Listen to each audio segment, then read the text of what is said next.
Vande Mataram all of you. प्रतिस्पर्धा के digital platform पर आपका स्वागत है। अगर आप तैयारी कर रहे हैं किसी भी कंपटीशन एग्जाम की और अपनी तैयारी को एक डायरेक्शन देना चाहते हैं तो जुड़े रहिए मेरे साथ आपके अपने प्रतिस्पर्धा प्लेटफॉर्म पर। देखिए स्टूडेंट, हम बायोलॉजी पढ़ रहे थे और बायोलॉजी में हमारी बहुत सारी क्लासेस हो चुकी हैं। अगर आपने प्रीवियस क्लास नहीं देखी है तो प्लेलिस्ट में जाके जरूर देखिए। और आज का हमारा नया टॉपिक है रिप्रोडक्शन।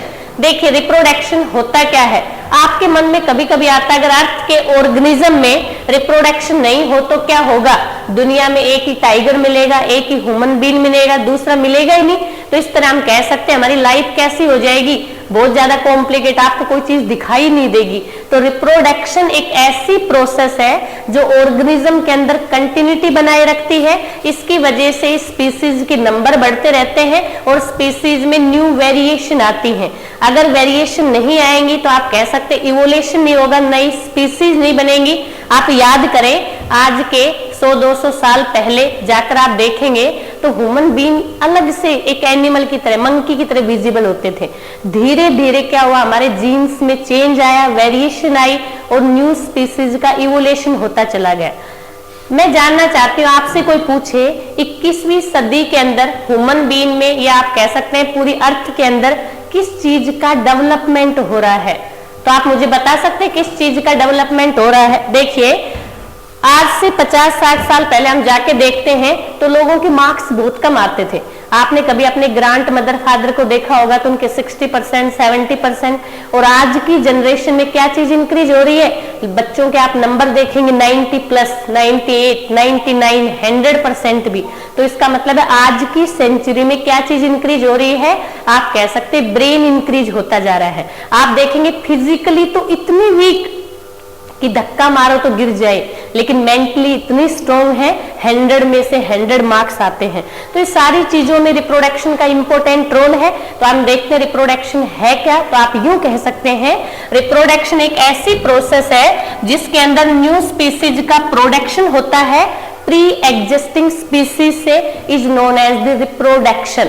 आप देख सकते हैं जैसे फॉर एग्जांपल एक टाइगर से हम कह सकते हैं उनके बहुत सारे और बेबीज होते हैं तो टाइगर्स के नंबर इंक्रीज होते हैं।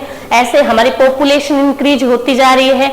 ऐसे आप कह सकते हैं डॉग्स के अंदर। तो अलग अलग ऑर्गेनिज्म के अंदर रिप्रोडक्शन के अलग अलग मेथड होते हैं। किसी ऑर्गेनिज्म में रिप्रोडक्शन बहुत इजी वे से होता है जिसको हम सिंपल रिप्रोडक्शन कहते हैं, और किसी किसी के अंदर रिप्रोडक्शन कॉम्प्लेक्स होता है जिसे हम सेक्सुअल रिप्रोडक्शन कहते हैं। तो आप यूं कह सकते हैं कि रिप्रोडक्शन को दो में क्लासिफाई कर सकते हैं हम।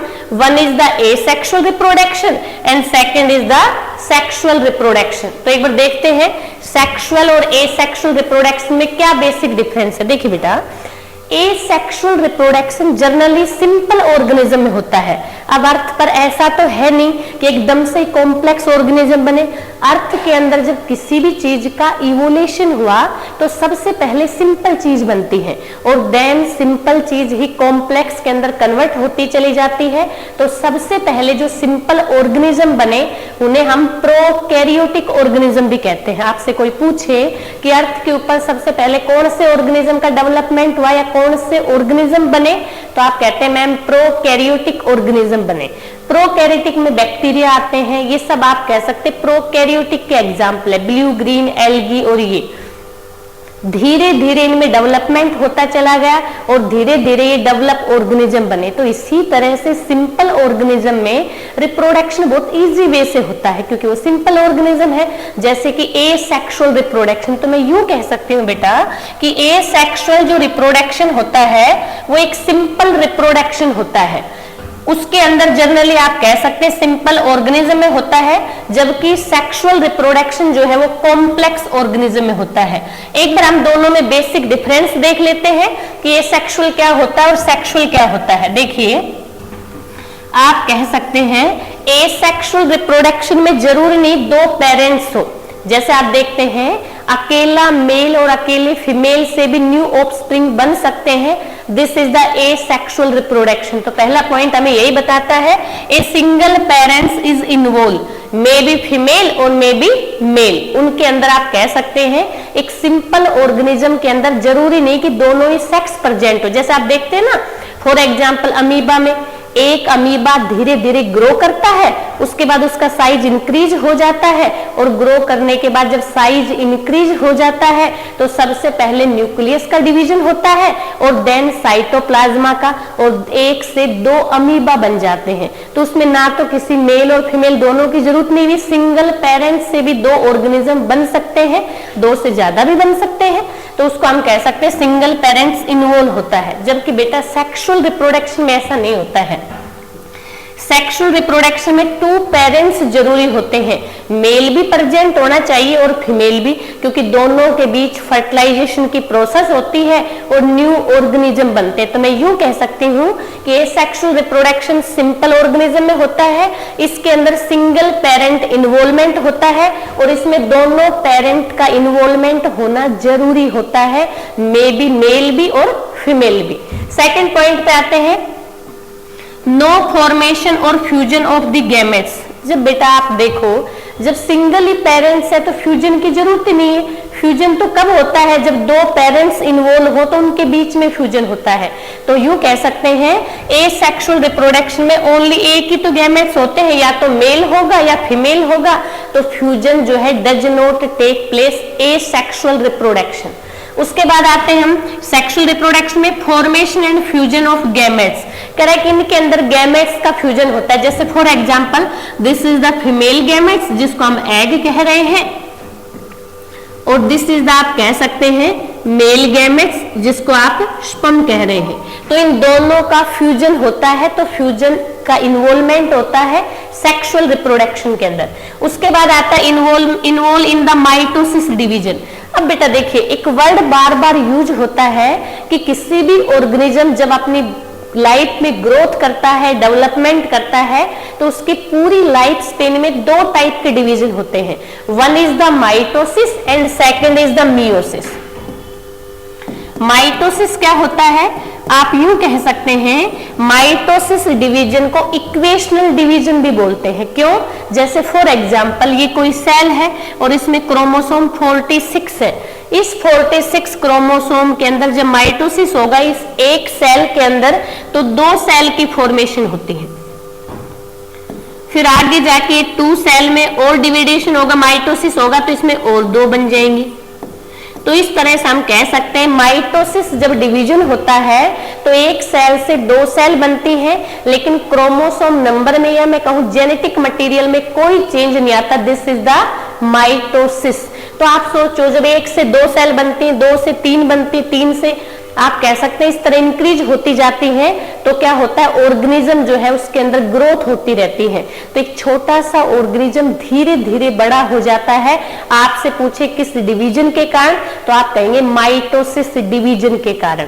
तो ये होता है माइटोसिस। एक होता है बेटा मियोसिस। मियोसिस क्या होता है, देखिए मियोसिस हमारे पूरी बॉडी की सेल्स में नहीं होता, केवल रिप्रोडक्टिव सेल के अंदर होता है। जब आप कह सकते हैं, जैसे आप यूं माने, जब आप 12-13 साल के थे तब तक तो आपकी रिप्रोडक्टिव सेल में जो डिवीजन होता है वो माइटोसिस होता है।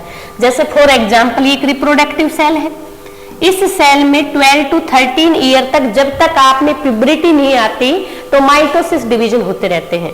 उसके बाद क्या होता है, आपकी रिप्रोडक्टिव सेल में मियोसिस स्टार्ट हो जाता है। और जब मियोसिस होता है तो इस तरह से आप कह सकते हैं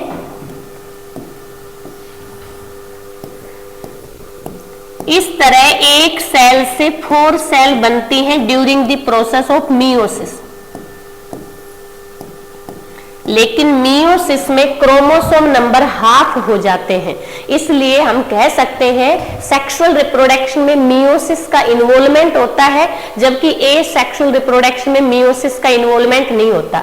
अगर सेक्सुअल रिप्रोडक्शन में मियोसिस नहीं होता तो क्या होता बेटा, जैसे फॉर एग्जांपल ये मान लो एग सेल है, इसमें 46 क्रोमोसोम है और 46 क्रोमोसोम ही आपके किस में है, स्पर्म में है, जो मेल गैमेट्स है। 46 और 46 जब आपस में फ्यूज्ड होते तो क्रोमोसोम 92 हो जाते।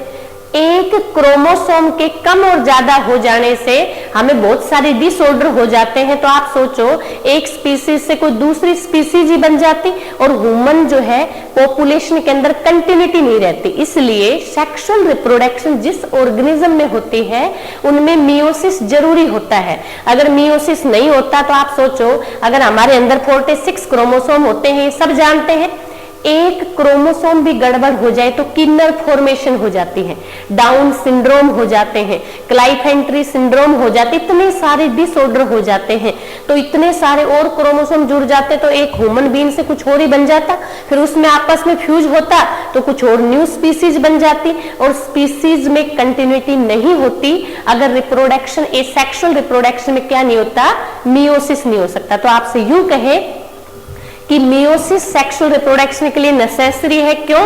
तो आप बता सकते हैं ताकि क्रोमोसोम नंबर क्या रहे, कांस्टेंट रहे और स्पीसीज में कंटिन्यूटी बनी रहे।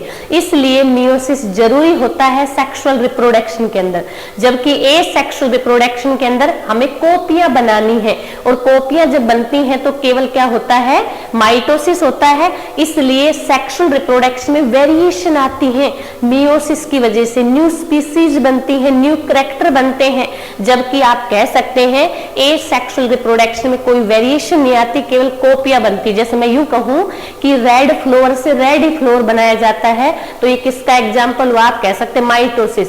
लेकिन रेड फ्लोर में हम धीरे धीरे चेंज करते हैं, तो आप देखो रेड रोज थे, अब ब्लू भी मिलते हैं, व्हाइट भी मिलते हैं, पर्पल भी मिलते हैं। तो किसकी वजह से हुआ है, सेक्सुअल रिप्रोडक्शन की वजह से, या मैं कहूं हाइब्रिडाइजेशन की वजह से हुआ है। तो इस तरह से हम कह सकते हैं सेक्सुअल और एसेक्सुअल रिप्रोडक्शन में माइटोसिस और मियोसिस का रोल होता है। तो मुझे लगता है आप ये अच्छे से अंडरस्टैंड कर पाए होंगे। नेक्स्ट आता बेटा कि सेक्सुअल रिप्रोडक्शन जो है वो आइडेंटिकल कॉपी होते हैं, जेनेटिकली और मॉर्फोलॉजिकल। मतलब कहने का अर्थ है, जैसे हमने देखा था क्लोन में, जब डॉली का क्लोन बना तो वो अपनी मदर की बिल्कुल कॉपी थी। तो एसेक्सुअल रिप्रोडक्शन के अंदर बनने वाली स्पीसीज अपने पेरेंट्स की बिल्कुल कॉपी होती है, कोई भी वेरिएशन नहीं होता।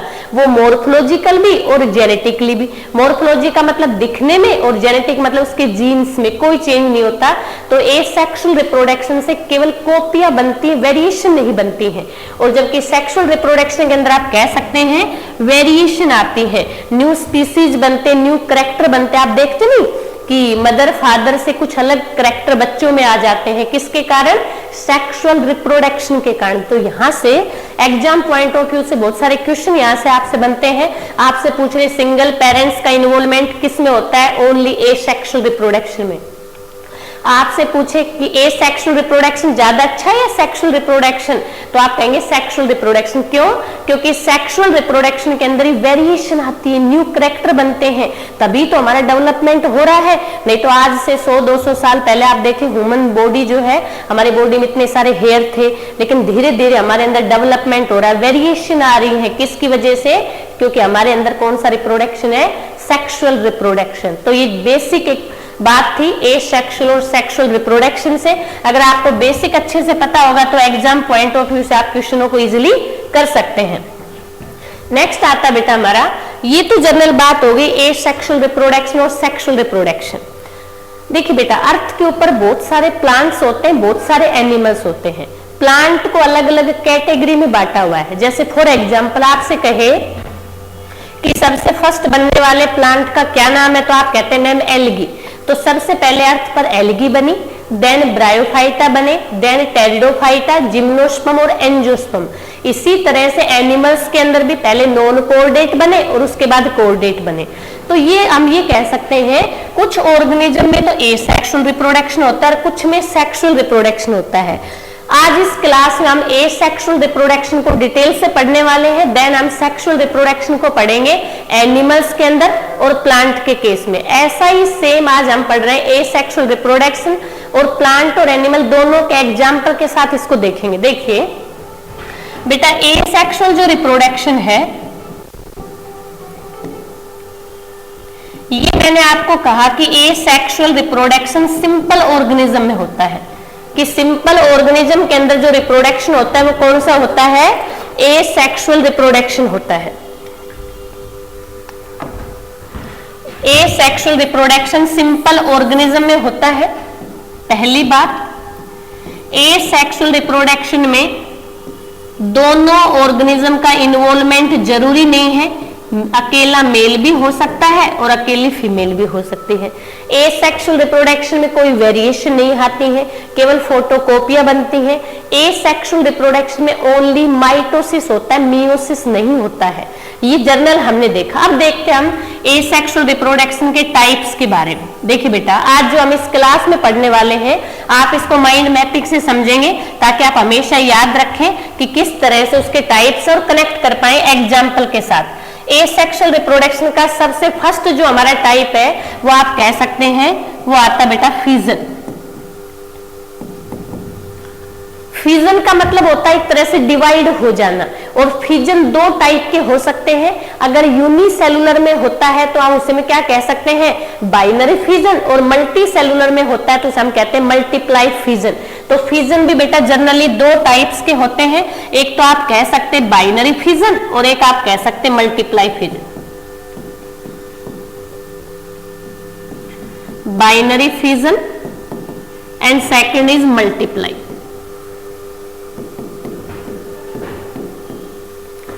एग्जाम पॉइंट ऑफ व्यू से इनके एग्जाम्पल आपसे पूछे जाते हैं। आपसे कहे कि बाइनरी फ्यूजन किस ऑर्गेनिज्म में होता है, आपको option they, for example Plasmodium, amoeba, paramecium and trypanosoma, तो आप कहेंगे अमीबा में भी क्या होता है, बाइनरी फ्यूजन, ट्रिप्नोसोमा में भी और प्लेनेरिया में भी, पैरामीशियम में भी। लेकिन आप कह सकते हैं प्लाज्मोडियम में मल्टीप्लाई फ्यूजन होता है। जब हम इस क्लास को डिस्कस करेंगे तो आप धीरे धीरे अंडरस्टैंड कर पाएंगे। तो एग्जाम्पल जो है वो एग्जाम पॉइंट ऑफ व्यू से आपको याद रखने हैं किस तरह से क्वेश्चन पुट होते हैं। तो देखिए, तो बाइनरी फ्यूजन और मल्टीप्लाई फ्यूजन। अब बाइनरी फ्यूजन में आप एग्जाम्पल लिख सकते हैं, अमीबा होता है, पैरामीशियम होता है, तो इसके एग्जाम्पल होते हैं बेटा अमीबा, पैरामीशियम, और भी बहुत सारे होते हैं, पर आपको एग्जाम पॉइंट ऑफ व्यू से अमीबा, पैरामीशियम, ट्रिप्नोसोमा ये याद रखने हैं। उसके बाद आता है मल्टीप्लाई फ्यूजन, और इसके अंदर एग्जाम्पल आता है Plasmodium. This is the fusion जो एसेक्सुअल रिप्रोडक्शन का टाइप है। दूसरा आता है बेटा फ्रेगमेंटेशन। सेकेंड टाइप है एसेक्सुअल रिप्रोडक्शन का फ्रेगमेंटेशन। तब तक मुझे आप ये सोच के बताएं कि फ्रेगमेंटेशन और फ्यूजन में बेसिक डिफरेंस क्या होता है।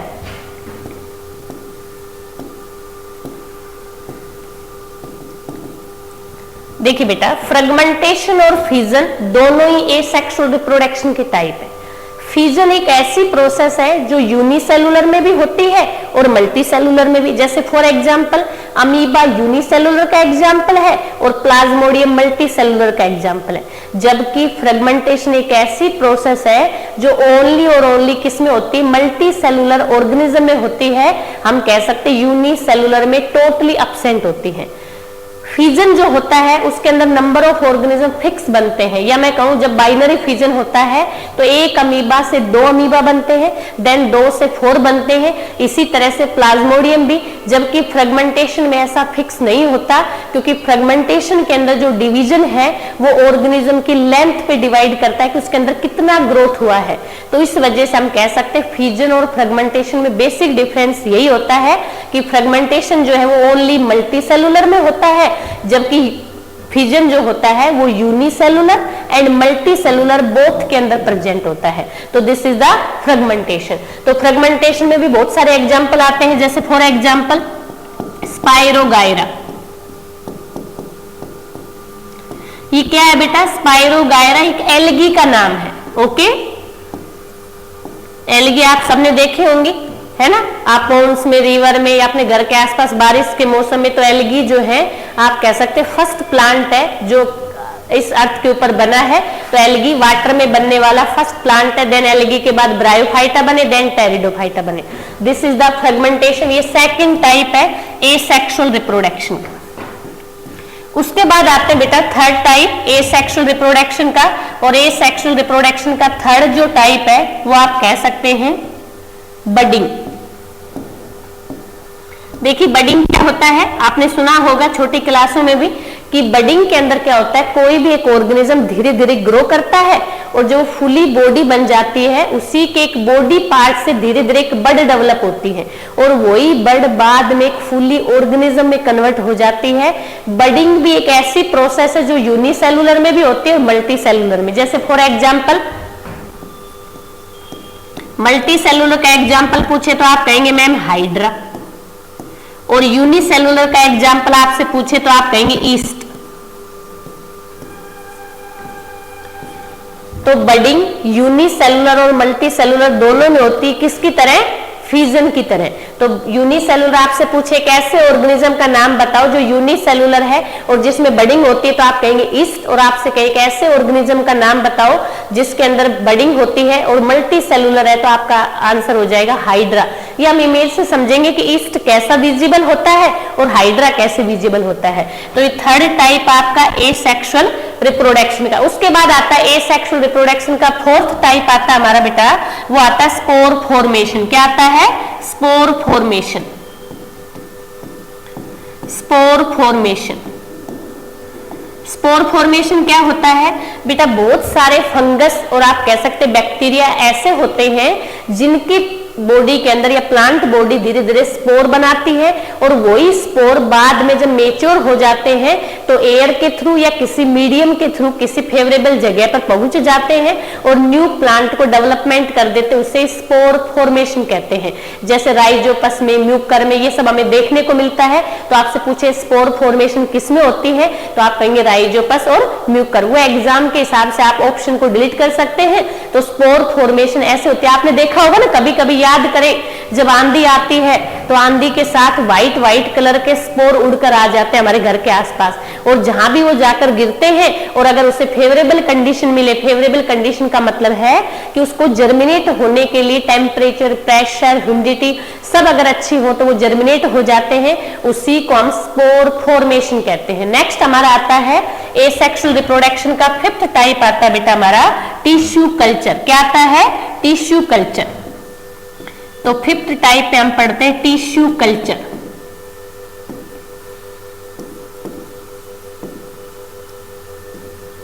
देखिए टिश्यू कल्चर क्या होता है बेटा? इसे हम माइक्रो प्रोपिगेशन भी कहते हैं। इसमें हम क्या करते हैं, किसी भी प्लांट सेल का एक छोटा सा सेल ले लेते हैं, उस सेल को अगार मीडियम में रखते हैं। अब अगार क्या होता है? अगार एक जेली जैसा पदार्थ होता है जिसमें एक प्लांट की ग्रोथ के लिए सारे प्लांट हार्मोन और कुछ न्यूट्रिशन होते हैं। जब उसमें हम प्लांट सेल को रखते हैं तो उस प्लांट सेल में माइटोसिस स्टार्ट हो जाता है और एक सेल से ग्रुप ऑफ सेल बन जाता है। उस ग्रुप ऑफ सेल को हम कैलस बोलते हैं और धीरे धीरे जब वो थोड़े बड़े हो जाते हैं तो हम उसे खेतों में लगा देते हैं। इसलिए कम टाइम में ज्यादा नंबर ऑफ प्लांट बनाने के लिए टिश्यू कल्चर का यूज किया जाता है। आप इसे लेबोरेटरी में भी कर सकते हैं और एक बड़े लेवल पर आप कह सकते हैं इसे किसी मतलब बड़े लेवल पे भी कर सकते हैं। तो जैसे आप देखते हैं चिली, टमाटो, इनके प्लांट्स को जर्मिनेट करने के लिए टिश्यू कल्चर का यूज किया जाता है। तो ये टिश्यू कल्चर होता है। डिटेल से हम देखेंगे क्लास में। अभी हम उसका एक माइंड मैपिंग कर रहे हैं कि कौन कौन से पार्ट पढ़ने वाले हैं और आपसे किस टाइप से यहाँ से क्वेश्चन फ्रेम करता है। तो देखिए ये टिश्यू कल्चर है। तो टिश्यू कल्चर आप कह सकते हैं माइक्रो प्रोपिगेशन है और कम टाइम में ज्यादा प्रोडक्शन करने के लिए या ज्यादा नंबर ऑफ प्लांट बनाने के लिए इसका यूज किया जाता है। उसके बाद आता है बेटा सिक्स टाइप हमारा, जिसको हम कहते हैं रीजर्नेशन। रीजर्नेशन क्या होता है बेटा? आप यूं कह सकते हैं बहुत सारे ऐसे ऑर्गेनिज्म होते हैं जिनकी बॉडी में रीजर्नेशन की कैपेसिटी होती है। रीजर्नेशन का मतलब दोबारा बना देना। आप नोट करें, आपने अपने घर में देखा होगा छिपकली की टेल जो है कट जाती है, उसके बाद अपने आप ही दोबारा आ जाती। किसकी वजह से? रीजर्नेशन की वजह से। तो हम कह सकते हैं रीजर्नेशन एक ऐसी प्रोसेस है जिसमें किसी भी बॉडी के किसी पार्ट का दोबारा से डेवलप हो जाना रीजर्नेशन है।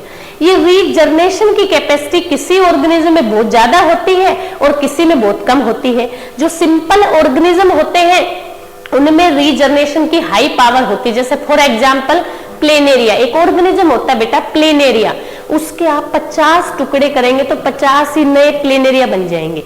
ऐसे आप कह सकते हैं हाइड्रा, उसको आप साइड में काटेंगे तो उसके और हाइड्रा बन जाएंगे। तो कुछ ऑर्गेनिज्म में कैपेसिटी बहुत ज्यादा होती है और किसी में कम। जैसे फॉर एग्जांपल ऑक्टोपस, ऑक्टोपस को आप बीच में से काटेंगे तो उसकी डेथ हो जाएगी, लेकिन ऑक्टोपस के अगर आर्म्स को काटेंगे तो बहुत सारे आर्म्स दोबारा जर्मिनेट हो जाएंगे।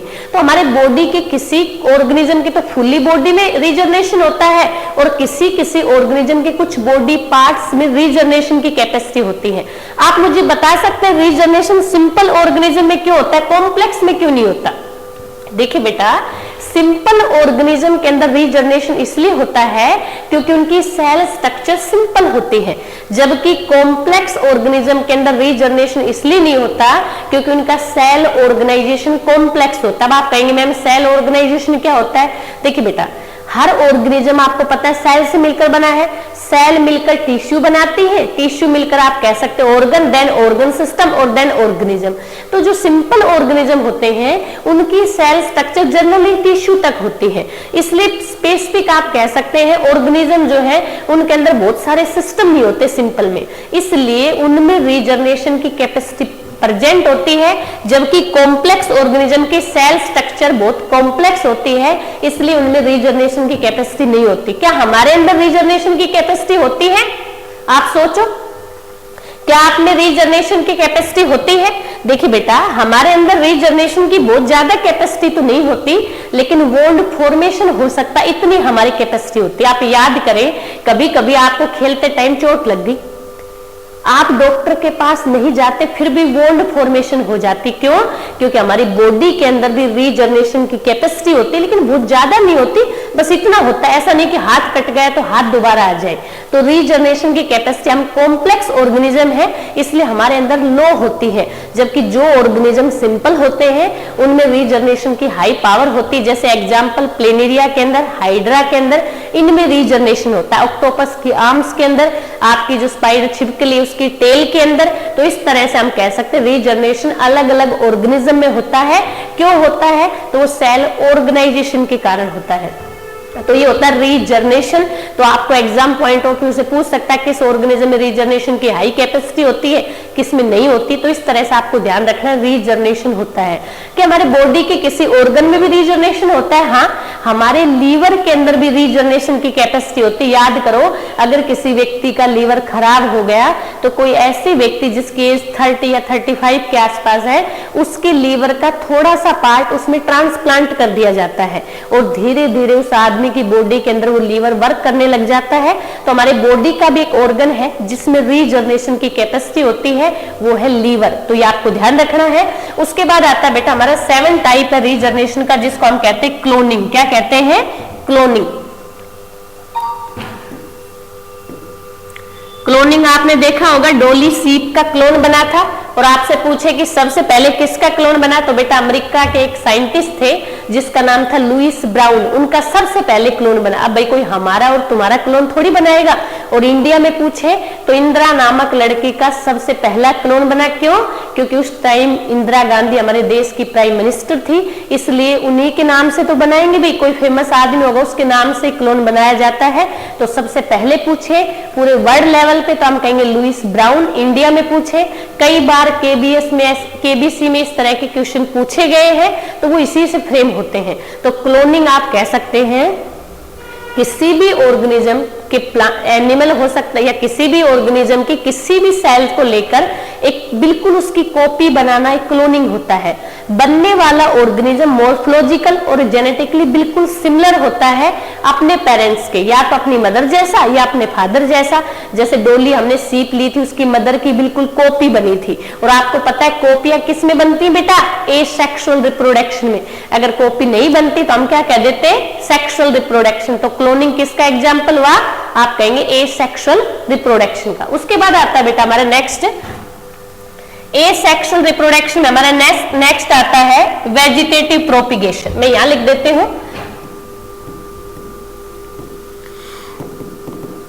Vegetative propagation.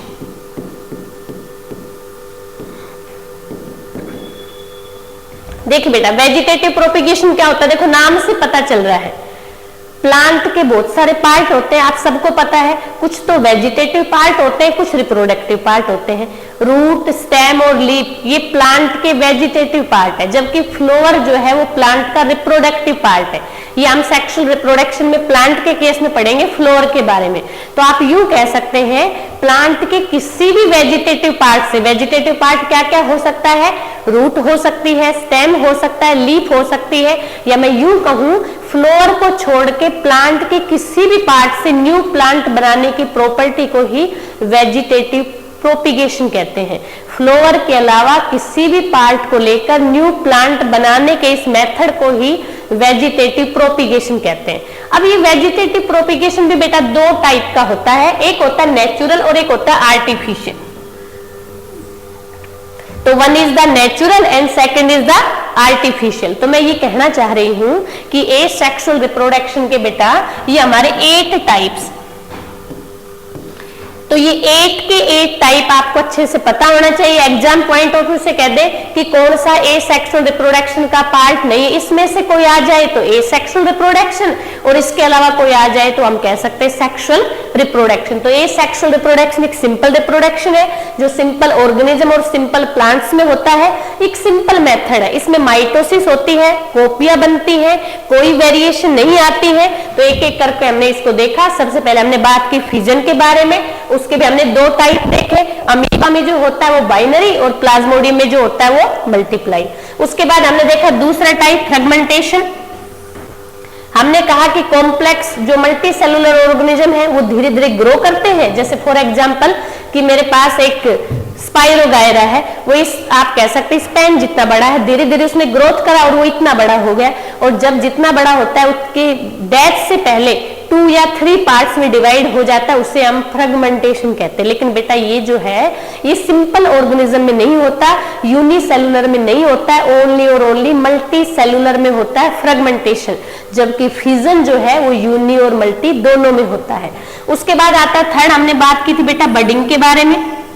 हमने कहा ऑर्गेनिज्म के किसी बॉडी पार्ट से एक बड धीरे धीरे डेवलप होती है और फुली ऑर्गेनिज्म में बदल जाती है, और फिर पेरेंट्स प्लांट जो उससे सेपरेट हो जाती है उसे हम बडिंग कहते हैं। बडिंग यूनिसेलुलर में होती है तो उसका एग्जाम्पल ईस्ट है, और अगर मल्टी सेलुलर में होती है तो उसका एग्जाम्पल क्या है, आप कह सकते हैं हाइड्रा है। तो इस तरह से हमने बडिंग की बात की थी। देन हमने स्पोर फॉर्मेशन देखा राइजोपस और म्यूकर के अंदर। उसके बाद मैंने टिश्यू कल्चर आपको बताया कि कम टाइम में ज्यादा प्लांट सेल बनाने के लिए किसका यूज किया जाता है, टिश्यू कल्चर का। देन हमने बात की बेटा रीजनरेशन की, और रीजनरेशन में मैंने आपको बताया किसी भी बॉडी पार्ट से फुली ऑर्गेनिज्म का डेवलप हो जाना रीजनरेशन है।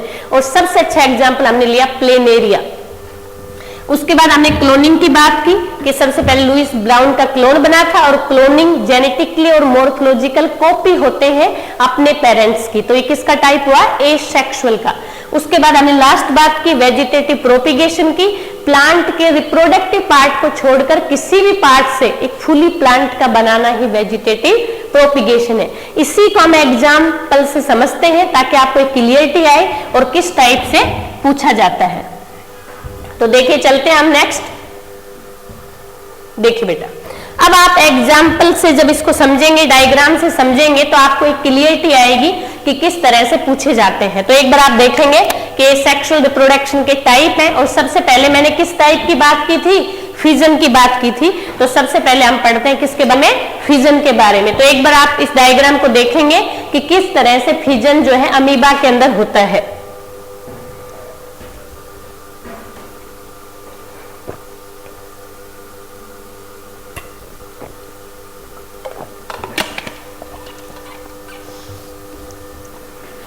देखिए फिजन जो है बेटा, ये मैंने कहा कि फिजन एक ऐसी प्रोसेस है जो यूनिसेलुलर ऑर्गेनिज्म के अंदर होती है, और मैंने कहा यूनिसेलुलर के अंदर ये दिस इज द फिजन। देखिए मैंने कहा फिजन में कोई भी ऑर्गेनिज्म धीरे धीरे ग्रो करता है और बिफोर द डेथ 2 या 3 पार्ट्स में डिवाइड हो जाता है, उसे क्या कहते हैं, फिजन कहते हैं। लेकिन फिजन के अंदर एक डिवीजन भी होता है जिसका नाम है माइटोसिस। क्या नाम है बेटा, माइटोसिस। तो आप देखेंगे जैसे एक अमीबा था, ये पेरेंट अमीबा है, इस तरह से दिखाई देता है। ये बेटा इसका न्यूक्लियस है और ये इसका साइटोप्लाज्मा है। ठीक है। धीरे धीरे ये अमीबा जो है अपने साइज में ग्रो करने लगा, इसमें ग्रो हुआ। और आपको पता है जब भी कोई डिवीजन होता है बेटा, तो याद रखना हमेशा सबसे पहले डिवीजन न्यूक्लियस का होता है या उसके जेनेटिक मटेरियल का होता है। जेनेटिक मटेरियल किस डिवीजन को कैरियोटाइप बोलते हैं, और उसके बाद डिवीजन किसका होता है, साइटोप्लाज्मा का होता है। तो सबसे पहले देखिए न्यूक्लियस ऐसे था, धीरे धीरे न्यूक्लियस बड़ा होता चला गया और न्यूक्लियस जो है वो दो में डिवाइड हो गया। देखिए आप इस थर्ड स्टेप में ये न्यूक्लियस दो में डिवाइड हो गया। धीरे धीरे साइटोप्लाज्मा भी किस तरह से, इस तरह से स्ट्रक्चर बनी और साइटोप्लाज्मा भी डिवाइड हो गया। और एक से कितने अमीबा बन गए, दो अमीबा बन गए। और यही बात तो मैं आपको कह रही हूँ, फ्यूजन में क्या होता है, अगर बाइनरी फ्यूजन है तो एक से दो ऑर्गेनिज्म बनेंगे, और मल्टीप्लाई फ्यूजन है तो बहुत सारे ऑर्गेनिज्म बनेंगे। तो अमीबा किसका एग्जाम्पल है, बाइनरी फ्यूजन का। ये अभी अभी हमने एग्जाम्पल में देखा था। तो बाइनरी फ्यूजन किसमें होता है, अमीबा में। एक पेरेंट ऑर्गेनिज्म दो के अंदर डिवाइड हो जाता है, तो ये किसका एग्जाम्पल हो गया, आप कह सकते हैं।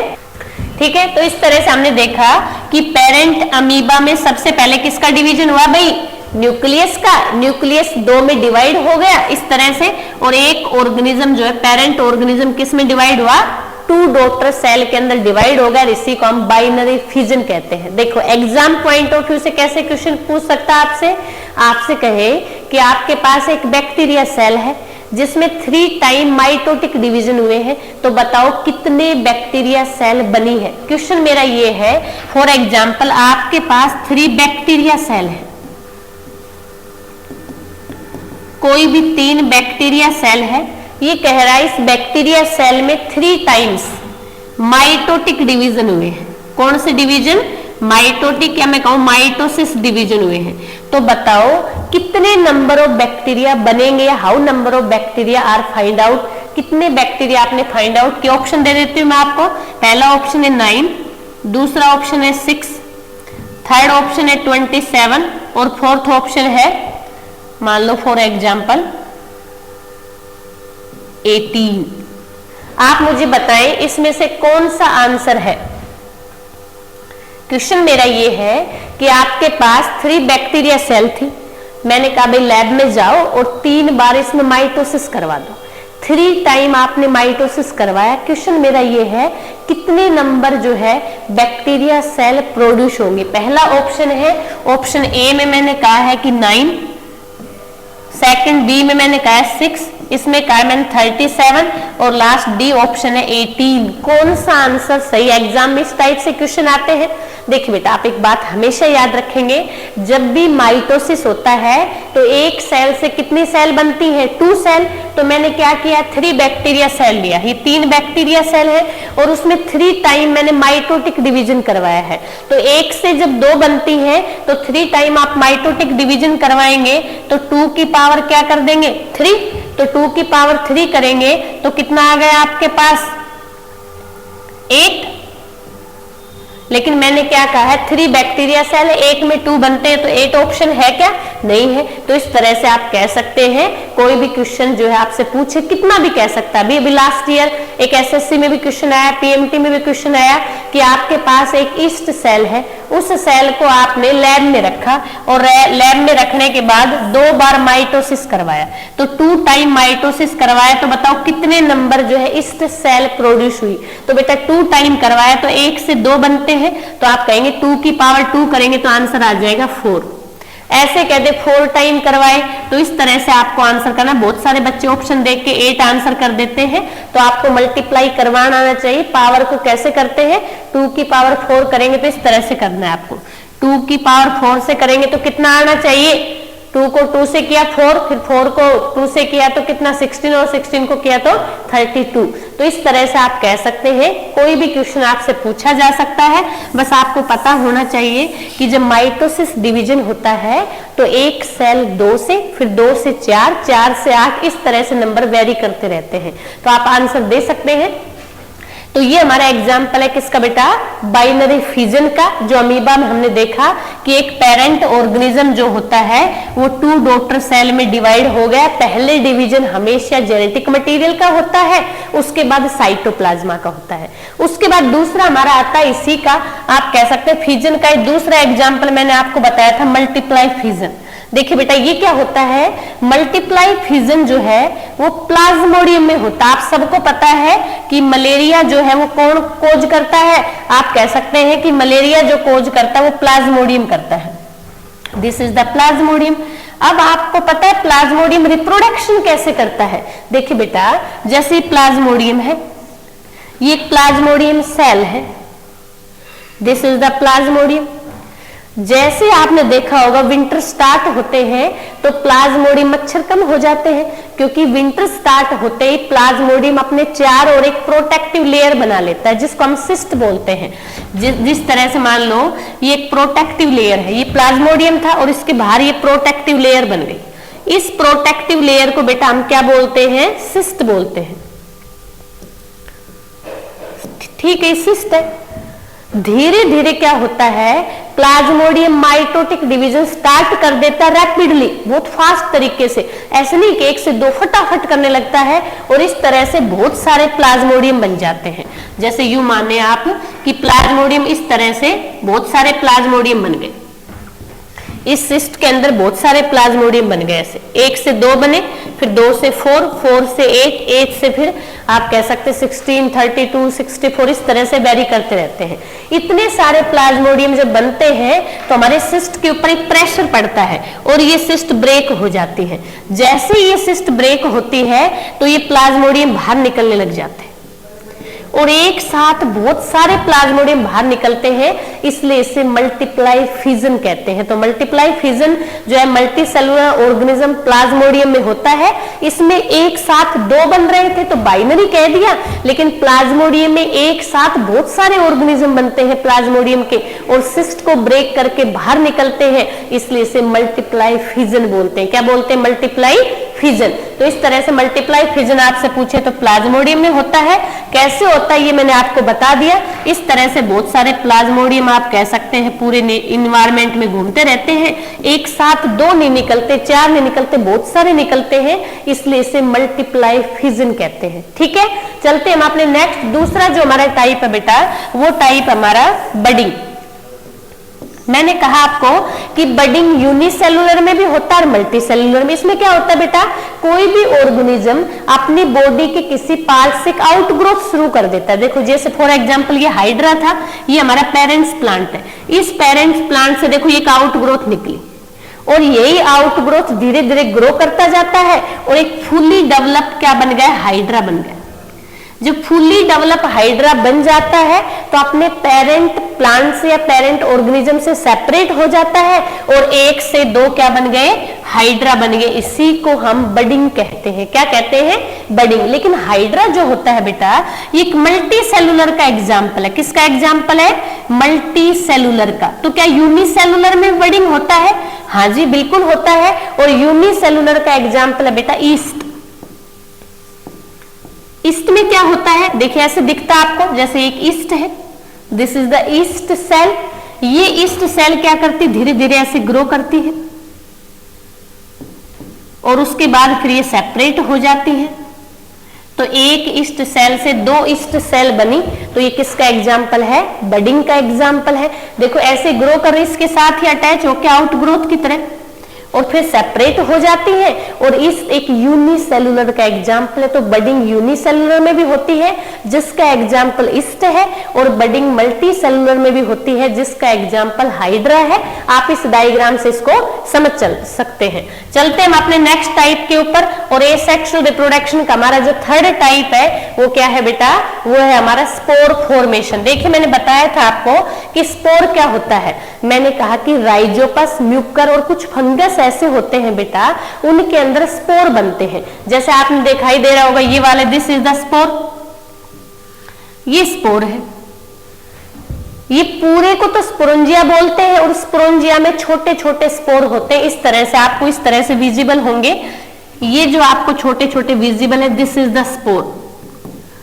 जो मैंने रेड से मार्क किया है, दिस इज द स्पोरेंजिया, और इसके बीच में छोटे छोटे स्ट्रक्चर होते हैं पोलन ग्रेन जैसी, जिसे हम स्पोर बोलते हैं। अब क्या होता है, जब ये मेच्योर होता है तो ये पूरा ब्रेक हो जाता है और ये स्पोर ऐसे बाहर आ जाते हैं, या तो एयर के थ्रू या किसी मीडियम के थ्रू। मान लो ये कहीं यहां पर आकर गिरे और ये न्यू जो है आप कह सकते हैं म्यूकरिया राइजोपस बन जाते हैं। तो स्पोर फॉर्मेशन म्यूकरिया राइजोपस में होती है, फंगस के अंदर होती है। इसमें कोई भी ऑर्गेनिज्म जो है वो अपने अंदर स्पोर को कंटेन करता है। जब वो मेच्योर होते हैं तो स्पोर किसी मीडियम के थ्रू फेवरेबल कंडीशन में पहुंच जाते हैं और वहां पर आप कह सकते हैं न्यू ऑर्गेनिज्म को डेवलप कर देते हैं। This is the spore formation. Example point of view से आपसे एग्जाम्पल पूछे जाते हैं कि स्पोर फॉर्मेशन कहां पर और किस ऑर्गेनिज्म में होती है, तो आपको एग्जाम्पल ध्यान रखने हैं। उसके बाद आते हैं बेटा नेक्स्ट हमारा जो टाइप है वो है रीजनरेशन। मैंने आपको बताया था रीजनरेशन कि किसी भी ऑर्गेनिज्म के किसी बॉडी पार्ट से फुली ऑर्गेनिज्म का डेवलप हो जाना ही रीजनरेशन है। जैसे मैंने कहा कि planaria, this is the planaria, आप सबको ये हाइड्रा है, ऐसे ही होता बेटा एक ऑर्गेनिज्म प्लेनेरिया ऐसा। This is the planaria. इस प्लेनेरिया के मान लो फॉर एग्जाम्पल मैंने 5 पार्ट्स डिवाइड कर दिए, दिस इज द 1 2 3 4 एंड 5। तो आप क्या देखेंगे, कुछ टाइम के बाद 5 नए प्लेनेरिया बन जाएंगे। इसी को हम रीजनरेशन बोलते हैं कि बॉडी के किसी भी पार्ट से एक फुल्ली ऑर्गेनिज्म का डेवलप हो जाना ही रीजनरेशन है। किसी में कैपेसिटी ज्यादा होती है, किसी में कम होती है। जो सिंपल ऑर्गेनिज्म होते हैं उनमें रीजनरेशन की हाई कैपेसिटी होती है, जैसे मैंने अभी अभी बताया प्लेनेरिया, हाइड्रा। ऐसे ऑर्गेनिज्म की कभी डेथ नहीं होती, या मैं यूं कह सकती हूँ अमर है भाई वो, है ना। तो ऐसे ऑर्गेनिज्म जिनमें रीजनरेशन की कैपेसिटी होती है वो अजर अमर होते हैं। लेकिन कुछ ऑर्गेनिज्म के कुछ बॉडी पार्ट्स में रीजनरेशन होता है। याद करें, कभी कभी चोट लग गई, डॉक्टर के पास नहीं गए और फिर भी वोंड फॉर्मेशन हो गई, तो हमारी स्किन के अंदर भी क्या है, रीजनरेशन है। लेकिन बहुत हाई नहीं होती बेटा कि हाथ टूट जाए हाथ दोबारा आ जाएगा, पैर टूट गया पैर दोबारा आ जाएगा। थोड़ी सी कैपेसिटी होती है क्योंकि हम कॉम्प्लेक्स ऑर्गेनिज्म है, ठीक है। तो ये बात होगी किसके बारे में, रीजनरेशन के बारे में। देखो आप ये एग्जांपल भी देख सकते हैं हाइड्रा का। देखो मैंने 2 कट करे, 2 ही हाइड्रा नए बन गए। इसका मतलब ऐसे ऑर्गेनिज्म जो किसी भी बॉडी पार्ट को कट जाने के बाद फुली ऑर्गेनिज्म में डेवलप हो जाते हैं, उसे रीजनरेशन कहते हैं। ये मैं आपको बता चुकी कि हमारे बॉडी के कुछ पार्ट में भी रीजनरेशन होता है, जैसे लीवर के अंदर, ठीक है। उसके बाद आता बेटा हमारा नेक्स्ट फ्रेगमेंटेशन। मैंने कहा था कि फ्रेगमेंटेशन फिजन से इसलिए डिफर करता है क्योंकि फ्रेगमेंटेशन की जो प्रोसेस है वो किसमें होती है, आप कह सकते हैं ओनली और ओनली मल्टी सेलुलर ऑर्गेनिज्म में होती है, जबकि यूनिसेलुलर ऑर्गेनिज्म के अंदर तो क्या होता है, फिजन होता है। तो फ्रेगमेंटेशन में क्या, जैसे फॉर एग्जांपल ये सी एनिमी है, ये क्या करेगा, धीरे धीरे 2 पार्ट्स बना लेगा और 1 से 2 ऑर्गेनिज्म बन जाएगा। मैं बहुत अच्छा एग्जाम्पल और बताती हूँ आपके सामने फ्रेगमेंटेशन का। देखो बेटा ये एक एल्गी है जिसका नाम है स्पाइरोगाइर, ठीक है। इस तरह से ये एल्गी है जिसका नाम है स्पाइरोगाइर। आपने डायग्राम देखा होगा। ये एल्गी क्या करती है, धीरे धीरे ग्रो करती है और मान लो ये डिजिटल बोर्ड जितनी बड़ी हो गई और बिफोर दी डेथ इसके 2, 3 या 4 पार्ट हो सकते हैं, वो लेंथ पे डिवाइड करता है। तो हमने तो एक स्पाइरोगाइरा लिया था और एक से कितने सारे स्पाइरोगाइरा बन गए, उसी को हम क्या कहते हैं बेटा, फ्रेगमेंटेशन। जैसे ये है और इसी को मैंने डिवाइड किया, ये 3 to 4 पार्ट में डिवाइड हो गई। तो हमने तो एक स्पाइरोगाइरा लिया था और एक स्पाइरोगाइरा से 3 to 4 स्पाइरोगाइरा बन गए, इसी को हम क्या कहते हैं, फ्रेगमेंटेशन। तो इस तरह से बेटा ये होता है फ्रेगमेंटेशन। उसके बाद इसके एग्जाम्पल है स्पाइरोगाइरा और एक दूसरा एग्जाम्पल आपको विजिबल है सी एनिमी। इनके अंदर भी क्या होता है, फ्रेगमेंटेशन, ठीक है। चलते हम अपने नेक्स्ट टाइप की ओर। नेक्स्ट टाइप क्या है हमारा, एसेक्सुअल रिप्रोडक्शन का। देखिए बेटा नेक्स्ट टाइप है हमारा टिश्यू कल्चर। देखिए टिश्यू कल्चर क्या होता है, 1 मिनट।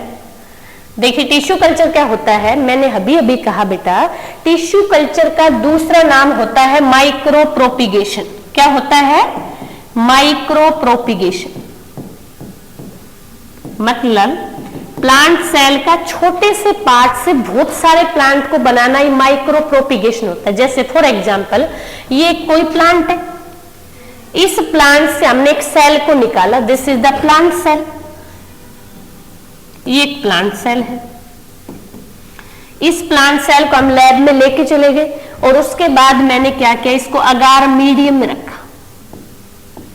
अगार मीडियम क्या होता है, देखो आप इस चीज को ऐसे कनेक्ट करो बेटा, this is the plant cell, ये एक प्लांट सेल है। और ये बात आप अच्छे से जानते हैं, ग्रुप ऑफ सेल को क्या कहते हैं, टिश्यू कहते हैं। तो एक प्लांट सेल को मैंने लिया और इस प्लांट सेल को लेने के बाद मेरे पास एक बीकर है या एक पेट्रा डिश है, this is the Petra dish. ये मान लो एक बीकर है, इसके अंदर भरा हुआ है बेटा अगार मीडियम। अब बहुत सारे कहेंगे मैम अगार मीडियम क्या होता है। देखो बेटा अगार मीडियम कुछ भी नहीं होता, एक जेली जैसा पदार्थ होता है जो एल्गी से प्रिपेयर किया जाता है।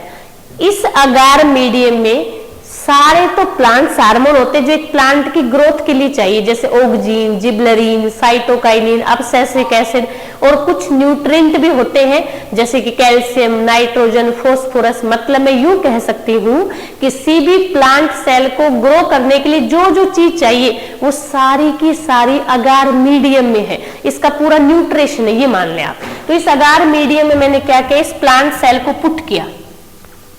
ये प्लांट सेल है, इसको मैंने यहां पे रख दिया।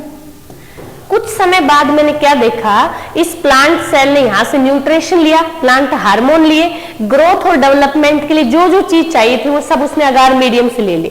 और लेने के बाद क्या हुआ, इसके अंदर डिवीजन स्टार्ट हो गए। और मैंने तो एक प्लांट सेल ली थी और ग्रुप ऑफ प्लांट सेल बन गया। इस ग्रुप ऑफ प्लांट सेल को बेटा कैलस बोला जाता है। क्या बोलते हैं, कैलस। फिर मैंने क्या किया, इस प्लांट सेल को लेकर मान लो फॉर एग्जांपल ये कोई एरिया है, इसके अंदर मैंने प्लांटलेट कर दिया ऐसे। तो मैंने क्या देखा कि एक धीरे धीरे ये इतने प्लांट्स में कन्वर्ट हो गए। तो आपने क्या देखा कि एक छोटी सी प्लांट सेल से बहुत कम टाइम में हमने बहुत सारे एक्स प्लांट जर्मिनेट कर लिए। इसी को हम टिश्यू कल्चर बोलते हैं। तो आप कह सकते हैं टिश्यू कल्चर एक ऐसी प्रोसेस है जिसमें किसी भी प्लांट सेल को लिया जाता है, उसको अगार मीडियम में रखते हैं ताकि धीरे धीरे उसमें डिवीजन स्टार्ट हो जाए। जब डिवीजन हो जाते तो ग्रुप ऑफ सेल बनती है जिसे कैलस कहते हैं, और उसके बाद कम टाइम में बहुत सारे प्लांट एक सेल से हम बना सकते हैं, इसे हम टिश्यू कल्चर कहते हैं। अब बेटा ऐसा तो है नहीं कि हम लैब में कोई प्लांट बना रहे तो उसमें बहुत सारे इन्फेक्शन होंगे। जो भी हम प्लांट सेल लेंगे वो कैसे प्लांट सेल लेंगे, इन्फेक्शन फ्री लेंगे, उसको देख कर लेंगे, जो प्लांट की अच्छी सेल होगी उसी को यूज किया जाता है इस एक्सपेरिमेंट के अंदर। इसी को हम टिश्यू कल्चर बोलते हैं। तो टिश्यू कल्चर एसेक्सुअल रिप्रोडक्शन का एक इजी मेथड है जो कम टाइम में बहुत सारे आप कह सकते हैं कि प्लांट को डेवलप करने के लिए यूज किया जाता है। इसी को हम टिश्यू कल्चर कहते हैं। ठीक है, तो आप इसे लेबोरेटरी में यूज कर सकते हैं। एक जो टाइप हमारी और रह गई है वो क्या है, एक बार हम देख लेते हैं। देखिए बेटा, एसेक्सुअल रिप्रोडक्शन की हमारी एक टाइप है वेजिटेटिव प्रोपिगेशन। तो एक बार देखते हैं क्या होता है वो वेजिटेटिव प्रोपिगेशन।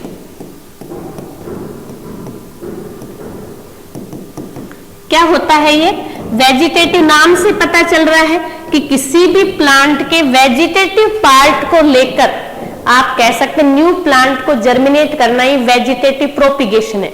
अब वेजिटेटिव पार्ट में क्या क्या आता है, रूट, स्टेम, लीफ, फ्लोवर को छोड़ के, क्योंकि फ्लोवर तो रिप्रोडक्टिव पार्ट होता है प्लांट का। क्या करते हैं बेटा, ये भी दो टाइप का होता है, एक होता है नेचुरल, एक होता है आर्टिफिशियल। नेचुरल वेजिटेटिव प्रोपिगेशन में क्या किया जाता है, हमें कुछ नहीं करना, नेचर में अपने आप ही होता है। आपने देखा होगा आपके घर में रखे हुए पोटैटो और अनियन अपने आप ही जर्मिनेट हो जाती। किसका एग्जाम्पल है, नेचुरल वेजिटेटिव प्रोपिगेशन का। दूसरा एग्जाम्पल आप याद करें, बारिश के मौसम में ग्रास अपने आप ही जर्मिनेट हो जाती है।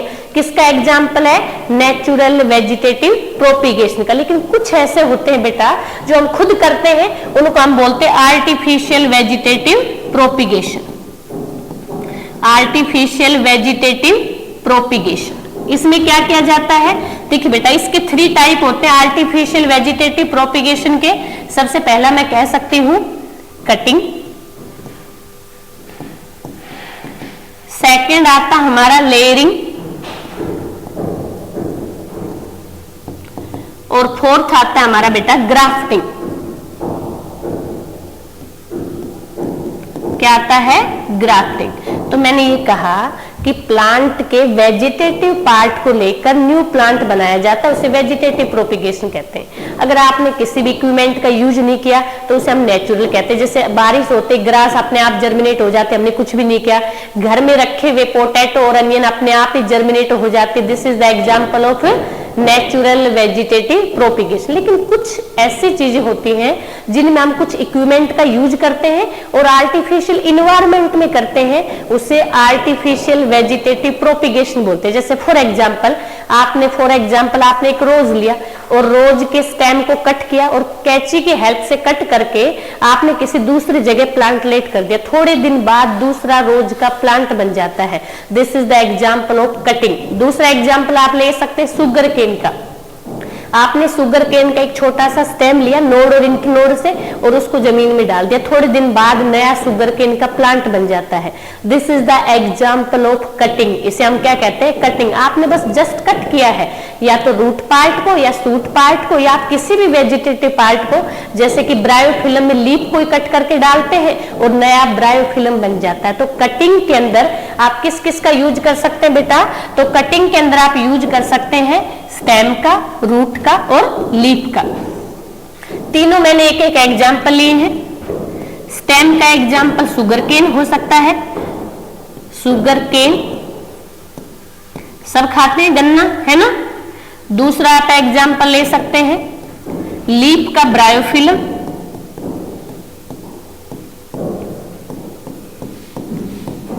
इस तरह से आप एग्जाम्पल लेते हैं और हम कह सकते हैं उसे हम कटिंग कहते हैं, क्योंकि हमने बेटा कुछ इंस्ट्रूमेंट का यूज करके उसको कट किया है, फिर न्यू प्लांट बनाया है। तो this is the artificial method. दूसरा आता बेटा लेयरिंग। लेयरिंग में क्या करते हैं एक बार आप देखें, सबने देखा है जैस्मीन का प्लांट, चमेली जिसको आप कहते हैं। जैस्मीन में क्या किया जाता है बेटा, मान लो ये जैस्मीन का एक प्लांट है, दिस इज द जैस्मीन।